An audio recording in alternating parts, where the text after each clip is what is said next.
السلام علیکم۔ اصحاب سبت کون تھے؟ آج کی اس ویڈیو میں ہم تفصیل سے اس پر بات چیت کریں گے۔ قرآن کریم کے مطابق وہ لوگ جن کی صورتیں بدل دی گئیں، یعنی ان کو بندر بنا دیا گیا۔ تو چلے دیکھتے ہیں یہ ماجرا تھا کیا۔ دوستو، جمعۃ المبارک کو ہفتے کے 7 دنوں میں سب سے زیادہ بابرکت اور محترم دن قرار دیا گیا ہے، اور مسلمانوں کے نزدیک باقی تمام دنوں سے یہ بہت افضل ہے۔ حضرت ابراہیم علیہ السلام نے بھی اپنی امت کے لیے اسی دن کو عبادت کا دن قرار دیا تھا، اور حضرت موسیٰ علیہ السلام نے بھی بنی اسرائیل کے لیے جمعے کے دن کو محترم قرار دیا، اور اسی حوالے سے ان کی قوم کو اصحاب سبت بھی کہا گیا ہے۔ بنی اسرائیل حضرت موسیٰ علیہ السلام سے ہفتے کے دن کو عبادت کے لیے مقرر کرنے کے لیے اصرار کرنے لگے۔ آپ علیہ السلام نے ان کو بہت سمجھایا، لیکن وہ نہیں مانے۔ دوستو، ویڈیو شروع کرنے سے پہلے ایک چھوٹی سی گزارش ہے۔ اگر آپ نے میرا چینل ابھی تک سبسکرائب نہیں کیا تو پلیز کر لیں، اور بیل آئیکن کو بھی پریس کر دیں۔ ویڈیو کو شروع کرتے ہیں۔ حضرت موسیٰ علیہ السلام کے بے پناہ سمجھانے کے باوجود جب بنی اسرائیل ہفتے ہی کے دن کو عبادت کا دن بنا دینے پر بضد رہے، تب اللہ رب العزت نے حضرت موسیٰ علیہ السلام پر وحی نازل فرمائی۔ اس میں حضرت موسیٰ علیہ السلام کو تلقین کی گئی کہ وہ اس معاملے پر بحث نہ کریں، کیونکہ اللہ تعالیٰ نے ان کی قوم کی درخواست قبول فرما لی ہے، اور اسی مناسبت سے ان کو اصحاب سبت بھی کہا گیا ہے۔ ارشاد باری تعالیٰ یوں ہوا: اے موسیٰ، اپنی قوم سے کہہ دو کہ اللہ نے ان کے لیے ہفتے کے دن کو جمعے کا متبادل بنا دیا۔ اب وہ اس دن کی عظمت کا احترام کریں اور اس کی حرمت کو قائم کریں۔ ہم ہفتے کے دن بنی اسرائیل پر خرید و فروخت، زراعت اور ہر طرح کا شکار حرام کرتے ہیں، اور یہ دن صرف اور صرف اللہ کی عبادت کے لیے مخصوص ہوگا۔ سورہ نحل میں کچھ اس طرح سے آتا ہے: ہفتے کا دن تو انہی لوگوں کے لیے متعین کیا گیا تھا جنہوں نے اس میں اختلاف کیا تھا، اور یقیناً آپ کا رب ان کے مابین فیصلہ کرے گا قیامت کے دن ان چیزوں میں جن میں وہ اختلاف کرتے تھے۔ بنی اسرائیل طویل مدت تک ہفتے کی، جسے وہ یوم السبت یعنی عبادت کا دن بھی کہتے تھے، عزت و حرمت سے کیے گئے اللہ تعالیٰ کے ساتھ اپنے عہد و پیما پر قائم رہے، اور جن چیزوں سے اور جن باتوں کو اس دن حرام قرار دیا گیا تھا اس سے بچتے بھی رہے، مگر آہستہ آہستہ وہ نافرمانی اور سرکشی کے راستے پر چل پڑے۔ شروع میں تو اللہ پاک کی نافرمانی چھپ چھپا کر ہوتی تھی، مگر بعد میں سب کچھ کھلم کھلا ہونے لگا۔ انہیں نہ اللہ کا خوف رہا تھا اور نہ ہی اللہ کے رسول کا کوئی ڈر۔ حضرت موسیٰ علیہ السلام کے عہد میں بنی اسرائیل کا ایک طبقہ بحیرہ کلزم کے کنارے آباد ہو گیا تھا۔ ساحل پر آباد ہونے کی وجہ سے انہوں نے ماہی گیری کا پیشہ اختیار کیا۔ یہ لوگ ہفتے میں 6 دن مچھلی کا شکار کرتے اور اس کی خرید و فروخت کرتے، جبکہ ہفتے کو عبادت الہی میں مصروف رہتے۔ اللہ تعالیٰ اپنے نیک بندوں کے ایمان کو آزماتا بھی ہے، اور مختلف طریقوں سے ان کا امتحان بھی لیتا ہے۔ چنانچہ اللہ رب العزت نے اصحاب سبت کا بھی امتحان لینے کا فیصلہ کیا۔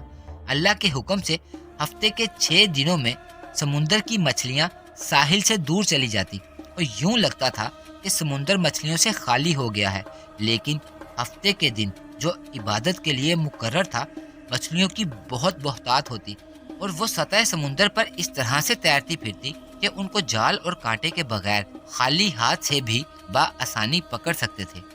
کچھ یہودی یہ کرتے کہ جمعے کے روز پانی میں جال اور کانٹے ڈالاتے تاکہ ہفتے کے روز مچھلیاں ان میں پھنس جائیں، پھر وہ اتوار کے روز جا کر یہ مچھلیاں نکال لاتے۔ اپنی ان حرکتوں پر وہ بہت خوش ہوتے اور فخر کرتے تھے۔ علماء حق اور اللہ کے نیک بندے جب انہیں ان حرکتوں سے روکتے تو وہ جواب دیتے: اللہ نے ہفتے کے روز شکار نہ کرنے کا حکم دیا ہے، اور ہم اس دن شکار نہیں کرتے۔ اصحاب سبت کو سمجھانے والے تھک ہار کر خاموش ہو جاتے، لیکن انہیں یہ خدشہ ضرور تھا کہ اگر ان کی یہ بدعمالیاں جاری رہیں تو ان پر اللہ کا عذاب آ کر ہی رہے گا۔ بنی اسرائیل کا یہ ہیلا ساز گروہ یعنی اصحاب سبت یوم سبت کے حوالے سے لاپرواہ ہوتا گیا اور حرمت کے احکام کو پامال کرتا رہا۔ آخر کار ایک روز حکم الہی ہوا، جس طرح تم لوگوں نے میرے قانون کی شکل و صورت کو ہیلوں اور بہانوں سے مسخ کیا ہے، اسی طرح تم لوگوں کی شکلیں اور صورتیں مسخ کر دی جائیں گی تاکہ دوسرے لوگ اس سے عبرت حاصل کریں۔ قرآن کریم کی سورہ اعراف کی آیت نمبر 143 تا 145 میں ارشاد ہوتا ہے، اور ان سے ذرا پوچھئے اس بستی کے بارے میں جو ساحل سمندر پر تھی، جبکہ وہ سبت کے قانون میں حد سے تجاوز کرنے لگے، جبکہ آتی تھی ان کی مچھلیاں ان کے پاس ہفتے کے دن چھلانگیں لگاتی ہوئیں، اور جس دن سبت نہیں ہوتا تھا وہ ان کے قریب بھی نہیں آتی تھی۔ اس طرح ہم انہیں آزماتے تھے بوجہ اس کے کہ وہ نافرمانی کرتے تھے۔ اور انہیں یہ بھی یاد دلاؤ کہ جب ان میں سے ایک گروہ نے دوسرے گروہ سے کہا تھا کہ تم ایسے لوگوں کو کیوں نصیحت کرتے ہو جنہیں اللہ ہلاک کرنے والا یا سخت سزا دینے والا ہے، تو انہوں نے جواب دیا تھا کہ ہم یہ سب کچھ تمہارے رب کے حضور اپنی معذرت پیش کرنے کے لیے کرتے ہیں، اور اس امید پر کرتے ہیں کہ شاید یہ لوگ اس کی نافرمانی سے پرہیز کرنے لگیں۔ آخرکار جب ان ہدایات کو بالکل ہی فراموش کر گئے جو انہیں یاد کرائی گئی تھی، تو ہم نے ان لوگوں کو بچا لیا جو برائی سے روکتے تھے، اور باقی سب لوگوں کو جو ظالم تھے ان کی نافرمانیوں پر سخت عذاب میں پکڑ لیا۔ اللہ کا عذاب آ پہنچا اور اصحاب سبت کی صورتیں مسخ کر دی گئی۔ سورہ اعراف کی آیت نمبر 166 میں آتا ہے، جب وہ بہت بڑھ گئے اس میں جس سے ان کو روکا گیا تھا، تو ہم نے ان سے کہہ دیا کہ جاؤ ذلیل بندر ہو جاؤ۔ سورہ بقرہ کی آیت نمبر 65 اور 66 میں ارشاد باری تعالیٰ ہے، اور تم انہیں خوب جان چکے ہو جنہوں نے تم میں سے زیادتی کی تھی ہفتے کے دن میں، تو ہم نے کہہ دیا ان سے کہ ہو جاؤ ذلیل بندر۔ پھر ہم نے اس بستی کو عبرت کا سامان بنا دیا، ان کے لیے بھی جو سامنے موجود تھے اور ان کے لیے بھی جو بعد میں آنے والے تھے، اور ایک نصیحت بنا دیا اہل تقوی کے لیے۔ اللہ رب العزت نے اصحاب سبت کے چہرے بندروں جیسے بنا دیے، نافرمان لوگوں میں جو بھی لوگ تھے سب بندر بنا دیے گئے۔ اللہ کی بتائی ہوئی راہ پر ثابت قدمی سے چلنے والے جو لوگ ان نافرمان لوگوں کو ان کی حرکتوں سے باز رہنے کے لیے اللہ رب العزت سے ڈراتے تھے، انہوں نے اس نافرمان گروہ سے ترک تعلق کر لیا تھا اور اپنے گھروں کے دروازے ان پر بند کر دیے تھے۔ اس لیے جب ان بد کردار لوگوں پر عذاب نازل ہوا تو وہ لوگ جنہوں نے اپنے دروازے بند کیے تھے ان کو کافی دیر تک اس کی خبر تک نہ ہوئی۔ کچھ عرصہ بعد جب چند لوگ اس بستی میں گئے تو ان کو انسانوں کی بجائے ہر طرف بندر دکھائی دیے۔ ان میں سے کچھ بندر دوڑتے ہوئے آئے ان لوگوں کی طرف، اور ان میں سے بعض لوگوں کے قدموں میں لوٹنے لگے۔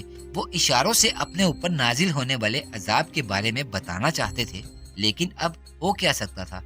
سورہ نساء کی آیت نمبر 47 میں اللہ رب العزت کا ارشاد ہے، اے وہ لوگوں جن کو کتاب دی گئی تھی، ایمان لاؤ اس پر جو ہم نے نازل کیا ہے، جو اس کی تصدیق کرتے ہوئے آیا ہے جو تمہارے پاس ہے، اس سے قبل کہ ہم چہروں کو مٹا ڈالیں یا پھر ان کو ان کی پیٹھوں کی طرف موڑ دیں، یا ہم ان پر بھی اسی طرح لعنت کر دیں جس طرح ہم نے اصحاب سبت پر لعنت کی تھی، اور اللہ کا حکم تو نافذ ہو کر ہی رہتا ہے۔ اسی واقعے کی طرف اشارہ کرتے ہوئے سورہ مائدہ کی آیت نمبر 60 میں ارشاد باری تعالیٰ ہے، آپ صلی اللہ علیہ وآلہ وسلم کہیں، کیا میں تمہیں بتاؤں کہ اللہ کے ہاں اس سے بھی بدتر سزا پانے والے کون ہیں؟